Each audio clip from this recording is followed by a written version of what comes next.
je vous retrouve pour vous présenter le pochoir du mois que va vous proposer la Fée du Scrap. Donc c'est un pochoir lune, donc comme à chaque fois vous avez le pochoir et le masque qui sont fournis ensemble. Je vais faire une création à l'aquarelle, mais je vais vous proposer aussi une autre création avec des distress. Alors j'ai sorti, là je vous montre un peu les différents éléments que je vais utiliser. Les nuages viennent de la collection Un air céleste. Ça c'est une planche de tampon de la collection Un air montagnard. Et puis ensuite une très vieille planche de tampon, montagne et sapin. Et en premier, le tampon non monté, c'est la petite patineuse qui est un tampon du mois de janvier. En tout cas, vous retrouverez toute la liste du matériel de toute façon sur le blog. Alors, je vais utiliser le pochoir comme gabarit. Tracer ma lune au crayon à papier sur mon papier aquarelle 100% coton. C'est un Clairefontaine grain fin. Et puis, je vais commencer ma mise en scène en jouant un petit peu avec, vous verrez qu'à un moment, je vais ressortir la partie masque pour pouvoir jouer avec les effets devant, derrière. J'ai choisi une encre Versafine grise, mais alors la Smoky Gris, la mienne est assez récente, donc elle est assez intense. Il me semblait en avoir une un peu plus légère, mais bon... c'est pas bien grave, vous utilisez ce que vous voulez selon l'effet. Et pour les tampons non montés, j'utilise une plaque acrylique sur laquelle j'ai fixé la tack and peel qui permet justement d'utiliser les tampons non montés sans les monter sur EZ Mount. Hein, c'est une des solutions. Donc sur une chute de papier aquarelle, je vais tamponner plusieurs fois mes nuages. Vous verrez qu'à la fin, finalement, je vais pas tous les utiliser, mais c'est jamais perdu. Et je tamponnerai également ma petite patineuse. Et là, tant que j'ai les nuages montés sur ma plaque, je vais venir les tamponner directement sur ma création, mais après avoir placé la lune en partie masque. Donc là encore, rien de bien compliqué. N'oubliez pas de vite nettoyer votre matériel parce que même si ça reste de la Versafine, c'est quand même plus facile dès que c'est nettoyé. Et puis ça évite surtout le pochoir que vous tachiez en utilisant autre chose. Ensuite, je vais faire ma mise en couleur. Alors, je ne vais pas vous expliquer tout le temps. Là, je vous montre que j'ai gommé la lune avant de faire la mise en couleur, puisqu'une fois qu'on a mis l'aquarelle, on ne peut plus effacer le crayon. Et en fait, j'aurais dû effacer un petit peu plus. Après, finalement, ça va... Je vais bien rebondir, on va dire. Donc là, je commence par mouiller les parties que je veux commencer à travailler en mouillé sur mouillé, c'est-à-dire les montagnes, surtout la base des montagnes et uniquement la lune. Normalement, l'aquarelle n'est pas censée sortir, donc je penche un peu ma carte pour vérifier ce que j'ai, que j'ai bien tout mouillé, puisqu'en fait, quand c'est mouillé, le papier est un petit peu brillant. Alors, une fois que mon papier est bien imbibé, je prépare mes aquarelles. Normalement, il faut les pchiter un petit peu d'eau ou passer un petit pinceau et attendre qu'elles agissent. Je pense que j'ai pas assez attendu. J'ai choisi une aquarelle Isaro qui s'appelle Bleu Apatite, qui est une aquarelle granuleuse et un peu perlescente. Et qui normalement, c'est un bleu avec des petites touches de bronze. Et en fait, là, c'est surtout le bronze qui ressort. Donc, je pense que mon godet n'était pas assez réhydraté. Et c'est pas du tout la couleur que j'avais en tête pour cette lune. Je voulais que le bleu ressorte. Donc, j'essaye à plusieurs reprises de faire revenir le côté bleu. Les pigments bleus. Mais comme j'y arrive pas et que ce n'est pas du tout ce que je souhaite, je vais changer de couleur et je vais partir sur un bleu boréal qui est également une couleur granuleuse. Alors les couleurs granuleuses, pour que l'effet granuleux ressorte, en fait, si vous voulez, souvent ce sont des couleurs faites avec des pierres et elles vont granuler si vous mettez beaucoup d'eau. Et puis aussi, quand vous avez un papier à grains, en fait, certains pigments vont rester coincés dans les creux du papier, en gros. Et c'est ce qui va aider au côté granuleux. Et du coup, c'était intéressant pour la lune, pour pas qu'elle ait un côté trop plat.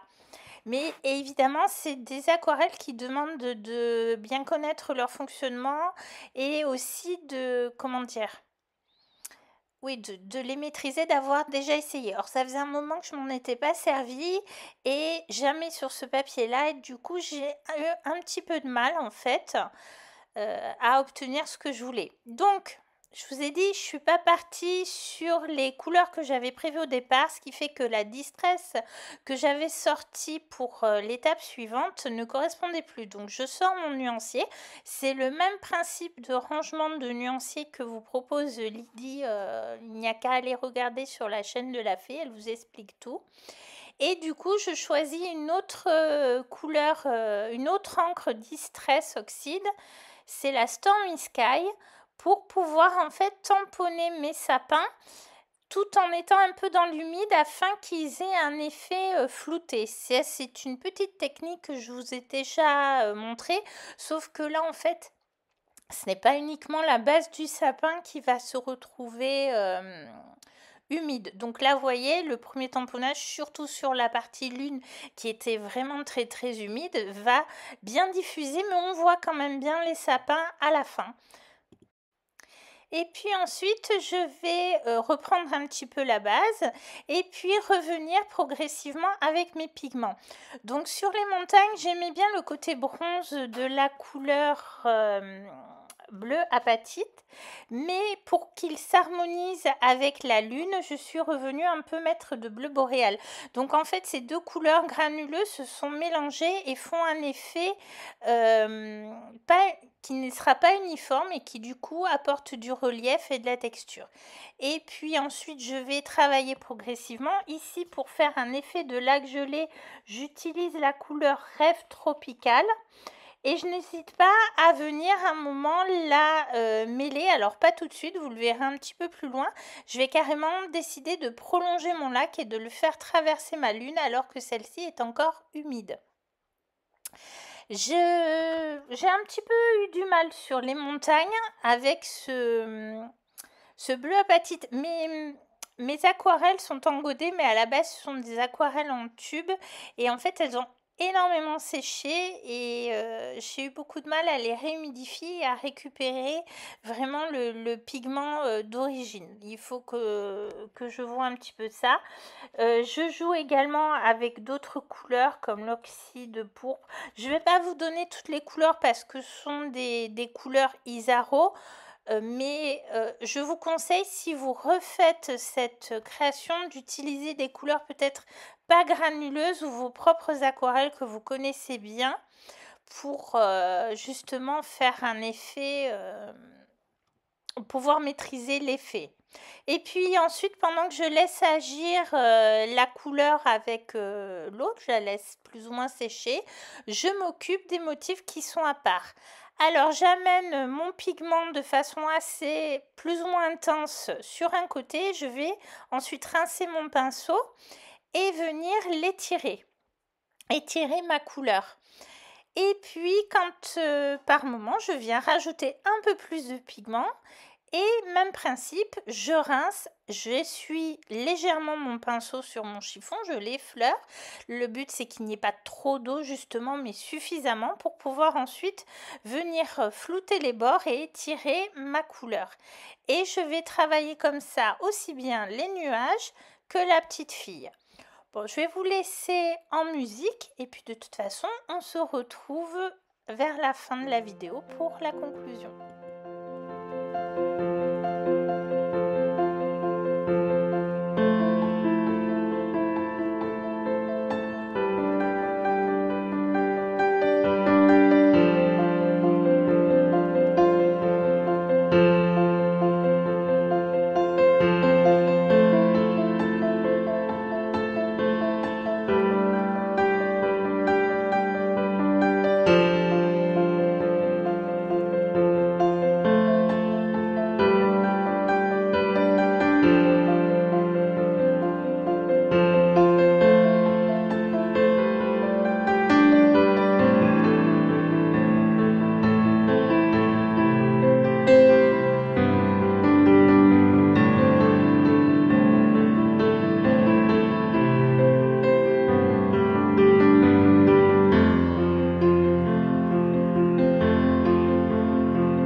Et voilà le résultat final. Donc une petite étiquette collée. J'ai maté la carte sur un papier de la collection Un air féerique. Je crois que j'ai d'ailleurs taillé de travers. Bon, je la reprendrai. Je vais quand même la mettre sous... alors pas sous presse, simplement sous la plaque de verre au moins toute la nuit pour vraiment l'aplatir. Mais voilà un petit peu le résultat. Alors, est-ce que vous allez voir, ce sont quand même certaines aquarelles qui sont granuleuses. Elles sont également perlescentes. Il y a un peu de paillettes. On ne voit pas trop. Voilà. Alors, c'est sûr que, en fait, je voulais faire un effet de glace de givre. J'ai oublié. Étant un petit peu partie dans mes aquarelles Isaro parce que j'ai refait mon nuancier dernièrement et que dans les soldes j'en ai acheté de nouvelles, et finalement j'aurais dû partir sur mes aquarelles Sennelier qui ne sont pas granuleuses pour être moins perdue dans les couleurs, mais j'aime bien le rendu. Ah j'ai oublié les touches de blanc, on va venir les rajouter de suite.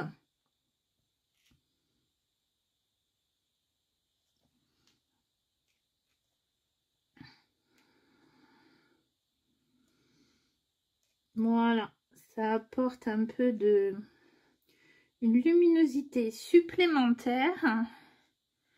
Voilà.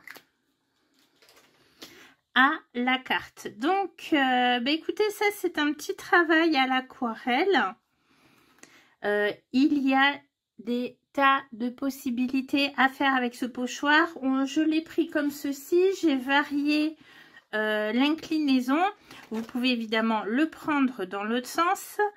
Et puis, je vous montre une autre carte que j'ai réalisée, cette fois avec la technique des distress. Alors, pour la technique, je vous renvoie à mes vidéos précédentes à travers les pochoirs. Donc là, j'ai utilisé plutôt la partie masque ici pour pouvoir vraiment travailler mes couleurs. J'ai commencé par une couleur claire, une intermédiaire et la Black Soot en noir. Et j'ai aussi, pour vraiment flouter, utilisé la Lone Fawn, donc vraiment en bordure de ma lune. Et puis j'avais grisé ma lune en utilisant la Black Soot assez diluée, mais ça faisait une démarcation. Donc je suis revenue travailler. C'est un petit peu comme si j'avais utilisé mon pastel gras de Sennelier que je vous sors un peu partout. Un texte qui vient de la collection Un air céleste, et puis ce petit doudou de Chou-Flower, doudou fait que les sœurs Chou ont gentiment créé pour les 20 ans de la fête du scrap. Alors, celles et ceux qui sont venus aux portes ouvertes ou qui ont fait des commandes à ce moment-là l'ont eu en badge, en marque place, non, qu'on met sur la porte. Le tampon non monté, c'était un cadeau exclusif pour les membres de la DT. Donc un très gentil cadeau de la part des sœurs Chou à la demande de Lydie pour son équipe créative. Donc ça ne sert à rien de le demander parce que vous ne le trouverez jamais à la vente. C'est voilà. Et en fait, depuis tout à l'heure, j'essaye de vous montrer. Donc, il y a du doré, mais il y a un peu de brillant, là. Voilà. Il y a un petit peu de brillant. Donc, des petites projections d'aquarelle liquide blanche, retravaillées un peu avec les Posca. L'ensemble monté sur un cardstock blanc. Et vous avez une petite carte. Il ne vous reste plus qu'à faire votre petit message. Voilà, donc si vous n'êtes pas à l'aise avec l'aquarelle, vous avez la possibilité de faire avec les distress, avec n'importe quel médium que vous voulez. Là, je vous ai fait des petits exemples, mais vous pouvez très bien utiliser ce pochoir sur une grande page. J'ai une petite idée en tête. La question, c'est aurais-je le temps de vous la faire un jour? Ça, c'est la grande question. En tout cas, si la vidéo vous a plu, n'oubliez pas le petit pouce en l'air. J'en profite pour remercier toutes les personnes qui mettent de gentils messages sous mes vidéos en général.